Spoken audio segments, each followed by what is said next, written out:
Tony Beats siempre ha aparecido como una de las personalidades más tranquilas, aterrizadas y extrañamente adorables de la Quimera del Oro. En la pantalla a menudo se mostraba relajado, casi imperturbable, con una voz firme y una tranquila confianza que le hacían sentirse digno de confianza.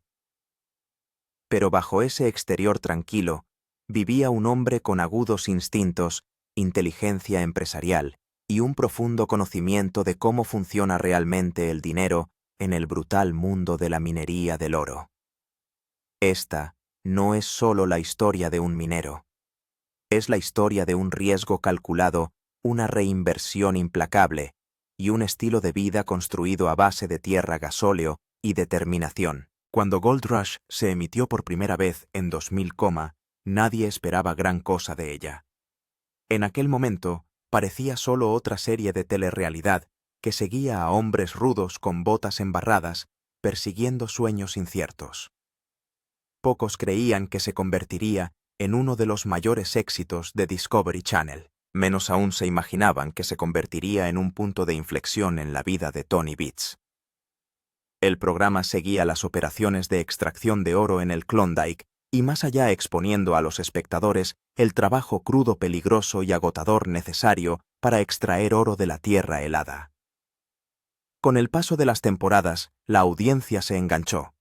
Las personalidades parecían reales. Los riesgos parecían auténticos.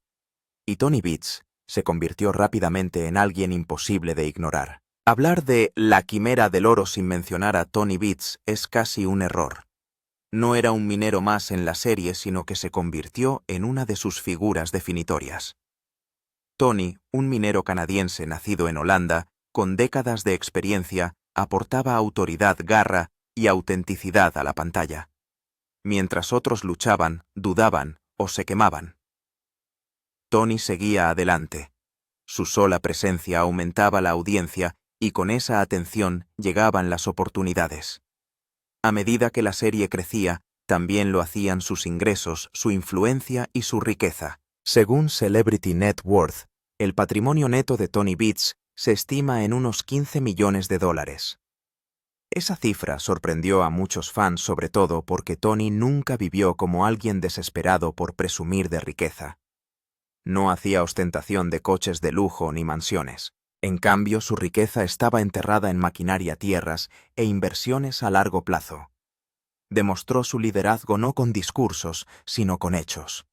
Desde su debut en la segunda temporada, Tony destacó como alguien que sabía exactamente lo que hacía. Esa reputación le abrió puertas y consolidó su lugar como uno de los mineros más poderosos de la región. Cuando Tony llegó a Klondike para supervisar las principales operaciones, ya estaba bien establecido financieramente. Poseía valiosas concesiones mineras como Paradise Hill y Scrivener Creek. No se trataba de pequeñas empresas, sino de operaciones a gran escala que requerían una supervisión, inversión y planificación estratégica constantes. Sin embargo, Tony no bajó el ritmo. El éxito solo le empujó a expandirse aún más. Reinvirtió agresivamente, comprendiendo que quedarse quieto en la minería significaba quedarse atrás. Su riqueza no solo procedía de la minería.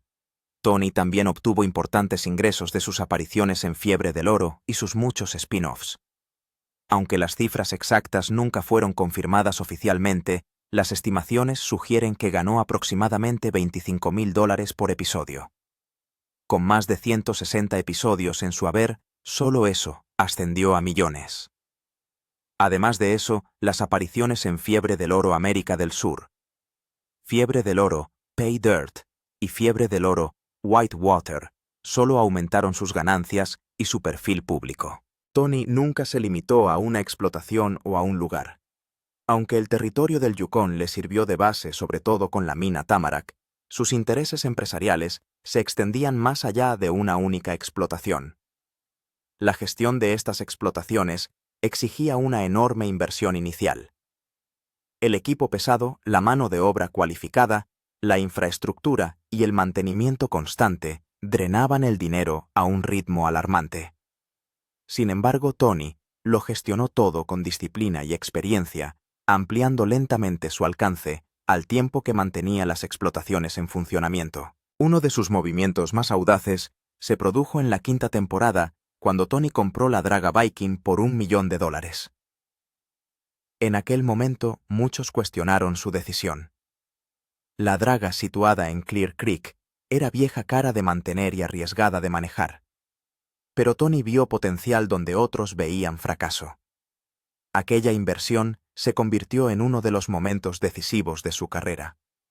Le permitió procesar enormes volúmenes de material y recuperar oro a una escala que pocos podían igualar. La voluntad de Tony de invertir fuertemente en equipos de alto valor le proporcionó una importante ventaja competitiva. Comprendió que la minería del oro no era cuestión de suerte, sino de logística, capital y oportunidad. Sin una financiación inicial suficiente, ninguna operación podía sobrevivir. Cada temporada exigía reinversión, planificación y el valor de arriesgarlo todo de nuevo. Tony lo sabía mejor que la mayoría. Los costes por sí solos eran asombrosos.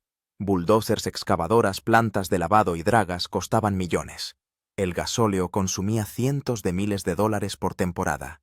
El mantenimiento, los salarios y las reparaciones añadían una presión constante. Una sola avería podía paralizar toda una operación. Tony solía decir que para ganar dinero con el oro primero había que estar dispuesto a gastarlo. Esa creencia condicionaba todas las decisiones que tomaba. Tal vez su mayor riesgo llegó cuando decidió restaurar y poner en funcionamiento una draga de oro de 75 años de antigüedad. El proyecto requería un enorme compromiso financiero, conocimientos técnicos y paciencia. Muchos le desaconsejaron el proyecto.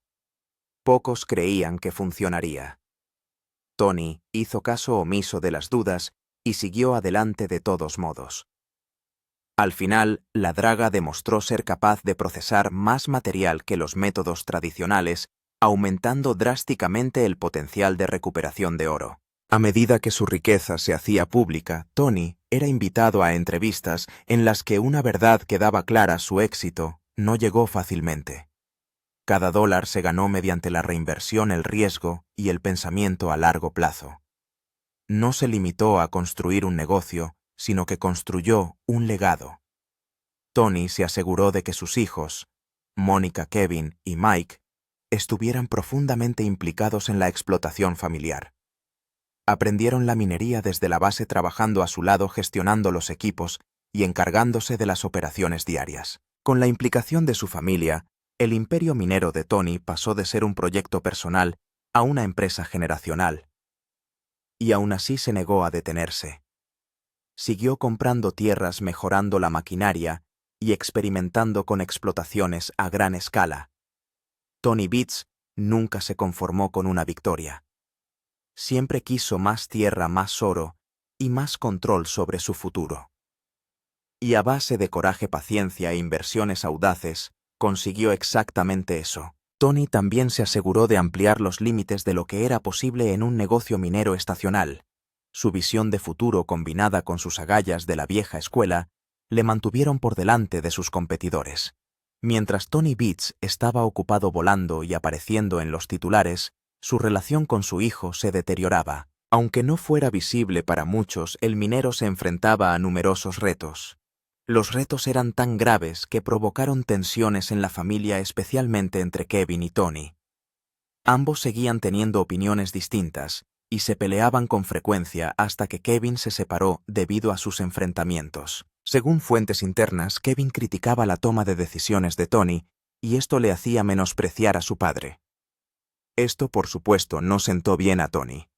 Durante un tiempo, Tony le dio a Kevin la oportunidad de demostrar su valía. Para ello, le alquiló algunos terrenos. Negociaron un trato justo según el cual Tony recibiría el 10% de los derechos generados por su hijo mayor. A pesar de todo, Tony le prestó algunos equipos que podrían ayudarle a valerse por sí mismo. Quería que su hijo aprendiera y se forjara a sí mismo en el proceso. Mientras Kevin pasaba por esto, Tony se centró en sus otras operaciones. Su operación principal tuvo un buen comienzo con Indian River, y esto le proporcionó un primer botín de 750,000, batiendo el récord de mayor cantidad de oro en la primera semana de una temporada. Cuando estaba a punto de comenzar la 15ª temporada, Tony concedió una entrevista. En ella, reveló que su hijo había decidido abandonar el nido y que iba a construir su propio camino en la vida. Tony también habló brevemente del programa. Ha sido un gran viaje.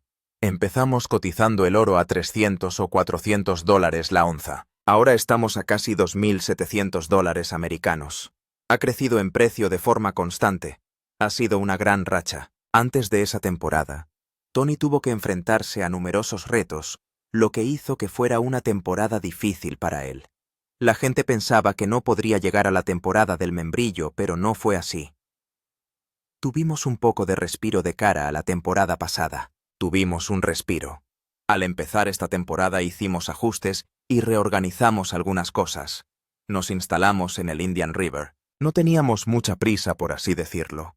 En aquel momento algunos pensaron que podría ser divertido, pero nos tomamos nuestro tiempo para poner las cosas en su sitio. Luego nos pusimos en marcha y seguimos produciendo un par de miles de onzas sin problemas. Este año lo teníamos todo en su sitio y era más de tú a tú. La decisión de Kevin de marcharse y empezar su propia vida no perjudicó a Tony como todos pensaban. De hecho, se alegró de que su chico saliera de su caparazón. En la entrevista reveló: «Me pareció increíble. Llega un momento en que tus hijos ya no son niños, son adultos. Tienen que tomar sus propias decisiones. Tienen que volar y hacer lo suyo. Me alegré mucho por él». Probablemente debatió la decisión durante un año y decidió dedicarse a la minería. Pensamos que podíamos ayudarle a ponerse en marcha. Me impresionó y me alegró verle ponerse en marcha por sí solo. Y añadió: «Hay que mantenerlo un poco alerta. Sé que incluso hoy en día para empezar un negocio necesitas un poco de ayuda. Alguien tiene que darte un empujoncito o ayudarte ya sea con material o dinero». Este fue el empujón para empezar con buen pie, lo que marca una gran diferencia. Estamos encantados de haber podido hacerlo. Me alegro mucho de que haya decidido dedicarse a la extracción de oro, porque así es como podemos ayudarle de verdad. Mientras Kevin decidía tomar su propio camino, los demás hijos se aseguraban de permanecer junto a su padre y le ayudaban. Tony da fe de ello. Creo que Kevin aprecia mucho más lo que hacemos. Ahora tiene que hacer cosas como pagar las facturas. Mike dirige Paradise Hill. Es el jefe allí y está haciendo un gran trabajo. Mónica sigue limpiando el oro para los dos. A ella parece gustarle. Todo encaja bien. A lo largo de los años, Tony había demostrado ser un marido y un padre cariñoso. Se aseguró de que su familia supiera que estaba ahí para ellos. Cuando le preguntaron por su mujer y cómo había conseguido mantener unido su matrimonio a pesar de la naturaleza de su trabajo, la respuesta de Tony Beats le hizo ganarse aún más respeto. Dijo: «Es bastante fácil. Todo lo que tienes que hacer es decir: sí, querida, creo que tenemos una buena racha. Hacemos casi todo juntos.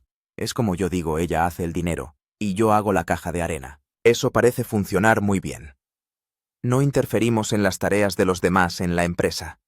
Sabemos que si alguna vez hubiera una discusión, siempre la utilizaríamos, así que no te molestes en empezar una.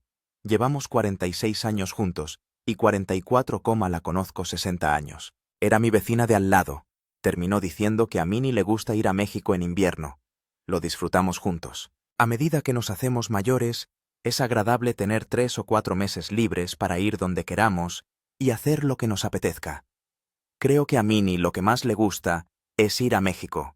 Así que, esposa feliz, vida feliz». La vida era hermosa y perfecta para Tony Beats, hasta que empezó a meterse en problemas con la ley y con otros miembros del reparto. Esto estuvo a punto de afectarle, pero Tony no se inmutó. Echemos un vistazo a algunos de esos escándalos. ¿Sigues disfrutando de este vídeo? Déjanos un comentario para que podamos saberlo. Los escándalos. La vida de Tony Beats iba viento en popa hasta que empezaron a ocurrirle cosas diferentes. Mientras él seguía ascendiendo la vida, tenía otros planes para él. En abril de 2025, circuló el rumor de que un tribunal había condenado a Mike y Tony Beats a cadena perpetua. ¿Qué? ¿Tú también te has sorprendido al enterarte de esta noticia? No solo tú, muchos de los fans de Tony también se asombraron. Averigüemos si hay algo de verdad en ello. Después de que el rumor empezara a circular, los lectores de Snopes buscaron información sobre la afirmación y esta cobró fuerza en plataformas como YouTube y TikTok. Por ejemplo, el 2 de abril se publicó un vídeo en YouTube sobre Tony Beats, cuyo título rezaba Tony Beats y Mike Beats de Gold Rush condenados a cadena perpetua. La gente se apresuró a ver el vídeo, que ha cosechado 210.000 visitas en poco tiempo. Con ese tipo de vídeo, mucha gente creía que Tony estaba en la cárcel. Las cosas empeoraron para Tony cuando empezó a correr otro rumor sobre su familia. Había rumores de que la familia se había metido en problemas con la ley, pero en realidad no pasó nada. Mientras que algunos usuarios de las redes sociales aceptaron las afirmaciones al pie de la letra, otros solicitaron fuentes o intentaron desacreditar las acusaciones. Tras una investigación exhaustiva, se reveló que la información era una gran mentira. Tony y Mike no tuvieron problemas con la ley ni fueron condenados a cadena perpetua. Los vídeos difundidos no revelaban hechos reales, sino que presentaban historias inventadas para llamar la atención, generar clics y fomentar la participación en las redes sociales a través de comparticiones y me gusta. Su objetivo era Tony Beats, porque se había convertido en una figura muy conocida en aquel momento. La gente veía vídeos con facilidad cada vez que se mencionaba a Tony Beats. Su fama estuvo a punto de arruinarle. Sin embargo, muchos de sus fans salieron en su defensa y se aseguraron de difundir que no había arrestos, condenas ni asuntos legales relacionados con Tony Beats. Diferentes analistas compartieron que el rumor solo formaba parte de una tendencia creciente de bulos sensacionalistas dirigidos a conocidas personalidades de la telerrealidad. Para colmo, muchos de los vídeos no eran detallados ni perfectos. El 10 de abril salió a la luz uno de los vídeos. En el vídeo, el narrador afirmaba dramáticamente: el veredicto emitido ayer, en un tribunal del territorio de Yukon, abarrotado, marca la asombrosa conclusión de lo que muchos llaman el caso criminal más importante jamás surgido del mundo de la minería de la telerrealidad. En el mismo vídeo se afirmaba que la escala y la naturaleza sistemática de los crímenes, combinados con la total falta de remordimiento de Beats, no dejaron al tribunal otra alternativa que imponer la máxima sentencia permitida por la ley. El narrador afirmaba que Tony Beats estaba siendo investigado y que esas investigaciones habían expuesto la operación minera de Tony Beats como un imperio criminal construido sobre el engaño y la destrucción. Sin embargo, no se especificaban los cargos que se le imputaban a Tony, lo que suscitó dudas sobre la autenticidad del vídeo. El vídeo solo hacía referencia a acusaciones de fraude fiscal y prácticas mineras ilegales, pero no se revelaban detalles precisos de los delitos. Posteriormente, se incluyó un descargo de responsabilidad en la descripción del vídeo. Los puntos de vista y la información que se comparten en los vídeos de Neera se extraen de noticias de actualidad y de opiniones personales. Se facilitan únicamente con fines educativos e informativos y puede que no siempre reflejen los últimos acontecimientos ni ofrezcan una perspectiva completa de los temas tratados. El 17 de abril se publicó otro vídeo en el que se afirmaba que Beats había sido declarado culpable y condenado de nuevo a cadena perpetua.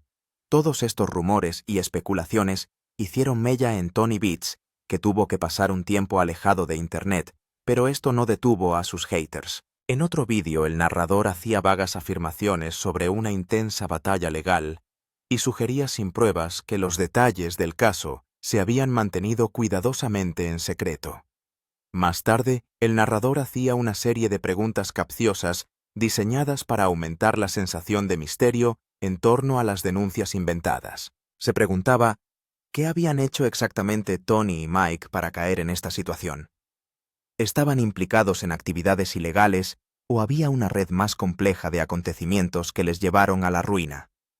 A medida que se difundían las noticias de sus condenas a cadena perpetua, los espectadores y seguidores de la serie La Quimera del Oro se quedaban con más preguntas que respuestas. La descripción de ese vídeo contenía una cláusula de exención de responsabilidad que decía: todo el material de este vídeo es solo para fines de entretenimiento y no es asesoramiento financiero, legal, contable, fiscal, de inversión o de ningún tipo. Esta información debe utilizarse como información general solo con fines de entretenimiento. No nos hacemos responsables de ninguna manera, forma o manera como resultado de cualquier información discutida en este video o cualquier video en este canal. La descripción también tenía una etiqueta que decía «Sonido o visuales fueron editados significativamente o generados digitalmente», lo que sugiere que el creador del video se basó al menos en parte en software de inteligencia artificial u otras herramientas de edición digital. Sin embargo, no muchos espectadores se tomaron la molestia de comprobar la descripción, y esto dio lugar a numerosas inexactitudes sobre Tony Beats.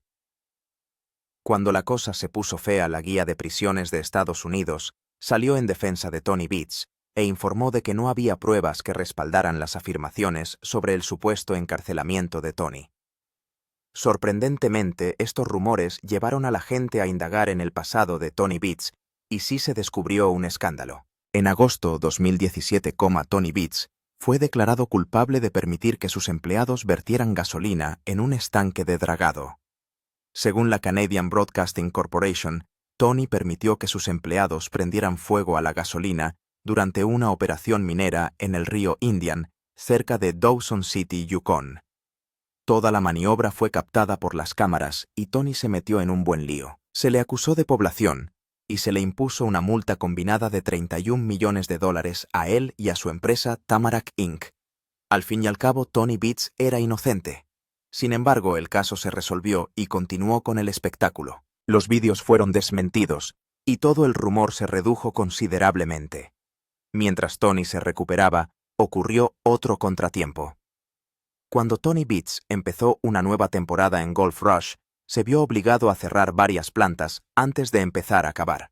En un clip de avance de la temporada, Tony comparte con su familia lo que estaba ocurriendo. Les explica que los permisos de agua no habían llegado y que tendrían que cerrar varias plantas. Tony no era el único en esta situación. Otro miembro del reparto estaba pasando por lo mismo. Parker Schnabel tuvo un problema similar con sus propias licencias de agua. Por aquel entonces en Alaska, si no tenías un permiso válido para extraer agua de una fuente local para hacer funcionar tu maquinaria, la planta nunca funcionaba. Fue una temporada dura para todos ellos, especialmente para los hijos de Tony. Mónica, Kevin, Mike y los miembros de su equipo no estaban contentos con la noticia. Sin embargo, Tony dejó claro que no le importaba. Les dice que van a enfrentarse a una multa de $5 millones cada día si no obedecen sus instrucciones. Tenía que ser severo para que pudieran sobrevivir esa temporada. En el fondo, a Tony le dolía no poder utilizar la maquinaria en la que había gastado millones de dólares. Ante la cámara, Beats expresó su frustración y dijo: «Apesta ser yo». Añadió que tenían que encontrar una salida o su familia se enfrentaría a muchos problemas. Le tocó una baraja peor que la de Parker Schnabel. A pesar de todos estos retos, Tony Beats perseveró y se aseguró de construir su riqueza. Donde empezó todo. Gold Rush era más que una serie de telerrealidad. Era el programa que permitía a los miembros del reparto ganarse la vida. Para Tony Beats, unirse a Gold Rush fue una de las mejores decisiones que ha tomado en su vida. Exploremos la serie de telerrealidad. Gold Rush es una serie de telerrealidad estadounidense emitida por Discovery Channel y sus filiales en todo el mundo. La serie sigue los esfuerzos de extracción de oro aluvial de diferentes empresas mineras familiares. La serie comenzó inicialmente en Alaska y luego se trasladó a otras zonas, incluida la región de Klondike, en Dawson City, Yukon, Canadá. En diferentes temporadas se mostraron los esfuerzos de los mineros en Guyana, Oregón y Colorado. A partir de 2024, la serie había emitido 15 temporadas. Cuando la serie empezó en la primera temporada, nadie esperaba que durara mucho tiempo. En la primera temporada se llamó Gold Rush Alaska. Durante esa temporada solo aparecieron 6 hombres. Todos eran de Sandy, Oregón, un pequeño pueblo a 30 millas al sureste de Portland. Las cosas se pusieron muy interesantes cuando se reveló que los hombres no tenían trabajo. Debido a la recesión económica, todos perdieron su trabajo y decidieron hacer todo lo posible para mantener a sus familias, lo que les hizo decidirse por una apuesta arriesgada.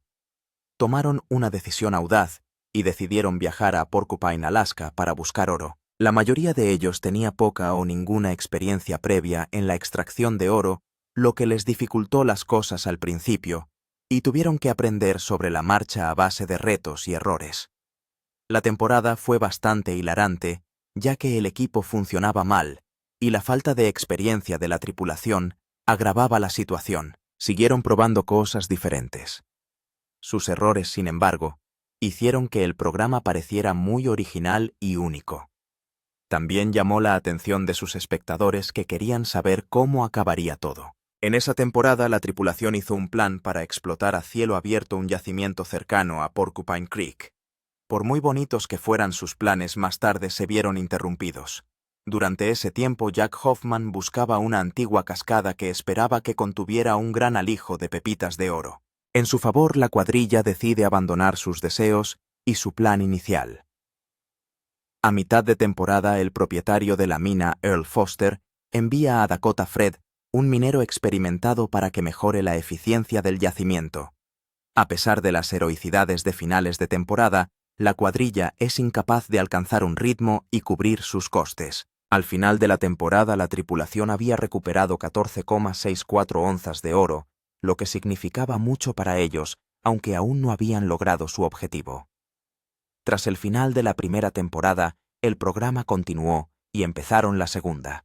En la segunda temporada, la serie pasó a llamarse Gold Rush, Fiebre del Oro. La temporada empezaba con Todd incumpliendo un pago de arrendamiento en Porcupine Creek. Mientras esto ocurría, Dakota Fred Hurt compra la reclamación al propietario Earl Foster. La temporada explora la nueva mina de la tripulación Hoffman en Quartz Creek, en la región de Klondike de Dawson City, Yukon, Canadá. También se reveló la operación de Dakota Fred en el lugar de la mina Hoffman original, Porcupine Creek. Las cosas se pusieron muy interesantes cuando Parker Schnabel decidió explotar la propiedad de su abuelo en la mina Big Nugget. Todo el mundo estaba ansioso por ver cómo lo conseguiría Parker. Mientras esto ocurría, Dakota Fred estaba ocupado centrándose en su explotación. Tenía planes para ampliar la mina Hoffman original. Al principio de la temporada retira todo el equipo original de Hoffman en favor de una configuración minera diferente conocida como The Rocker. La serie continuó, y empezaron la tercera temporada en octubre de 2012. Más tarde, la tripulación de Hoffman volvió al Klondike para explotar de nuevo el yacimiento de Quartz Creek. Esta vez Hoffman decidió hacer las cosas de otra manera y trajo a más miembros de la cuadrilla para trabajar simultáneamente en otra obra de la zona. La temporada no le favoreció. Los telespectadores pudieron ver cómo Hoffman luchaba contra los retrasos y los problemas de equipo en su yacimiento. Las cosas iban tan mal que más tarde decidió fusionarse con el equipo de Dave Turin en Indian River. Parker Schnabel regresó al yacimiento de la mina Big Nugget con equipos más grandes y eficaces. Mientras lo hacía, Dakota Fred Hurt y su equipo volvieron al yacimiento de Porcupine Creek. Las cosas fueron bien para el equipo de Dave Turin y consiguieron extraer 803 onzas de oro, con lo que pudieron ganar más de $1,28 millones. Increíblemente, esto era más de lo que Dave Turin predijo que recuperarían cuando se lo pidió el productor ejecutivo de la segunda temporada del After Show. Parker también lo estaba haciendo bien por su cuenta.